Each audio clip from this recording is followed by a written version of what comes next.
loved one, we all rely on our own confidence to deliver our message with courage and conviction. But it's often easier said than done. Michelle Sales has just written The Power of Real Confidence, and she joins us now from Melbourne. Now, very good morning to you, Michelle. I wanted to ask you this. Is confidence something you just have, or is it something that you can learn? You can absolutely learn confidence, and I think that's the most empowering thing about confidence, is that it's a learnable skill. It's not something that I have and you don't, or vice versa. And in fact, sometimes we have confidence in some part of our life and not in others, but we can absolutely learn confidence. What about the people out there, and there are many of them who've just been beaten down and beaten down and beaten down, and they've lost all of their confidence? I mean, it's not so easy just to turn that back around again. So how do you go about doing that? Well, I always start with building confidence from the inside out. So having a really good sense of self-awareness around who we are at our best. So even when we're feeling really low, what are we good at? What do we find energising? And tapping into that real sense of confidence. So how do we show up with confidence and that sense of what we're great at? It's often like building a muscle, and we don't go to the gym and start lifting 80 kilos. We start Small gradually, and that's the same as confidence. We do a few new things. We say yes to things we'd normally say no to, and confidence starts and it builds from there. Michelle, do you think when it comes to the workplace that men have more confidence when it comes to asking for a pay rise, and that often women undervalue their worth? Yeah, it's interesting with the gender conversation.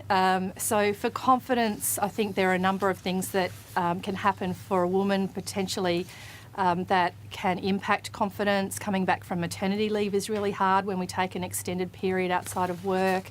And so it shows up differently, our confidence, and stereotypes can play into that. Often limiting language. So for women, I find we can tend to use sorry and just a lot more. So if we're apologising before we're even speaking, then we're impacting not only our own confidence, but how people perceive us as confident. Is it your view that you can lose too much confidence and that can lead to mental problems? I think on average we have about 65,000 thoughts a day, which is a lot of thoughts. And if many of those are negative, we can spiral quite easily. So being aware of our thoughts, our self-talk, and being able to reframe that to positive so that it doesn't spiral is really important. Having people around us that we love and trust that can help give us perspective is also important and helps build back confidence as well. Did you say 65,000 thouts we have every day? On average, yeah. No, amazing. And that's just what to decide for breakfast. That is you before That's me for breakfast, I yeah. reckon. So, I mean, what's your advice here, Michelle? Is it, is it time that we got out of our comfort zone and pushed ourselves a little harder? Yeah, absolutely. And I think, as I said earlier, getting out of our comfort zone is important, saying yes to things we wouldn't normally do, but we don't have to take a massive leap the first time we get out of that comfort zone. Start small, do things every day, take action, and stop the overthinking. Actually just get out there, say yes to some things, and the confidence will absolutely build. But Michelle, isn't it also true that you can say no and be confident? Absolutely, yeah. And sometimes that's harder. It's harder to say no. So it takes just as much confidence to say no as it does to say yes. Yeah, well, Michelle, some excellent advice there. Thanks for joining us this morning.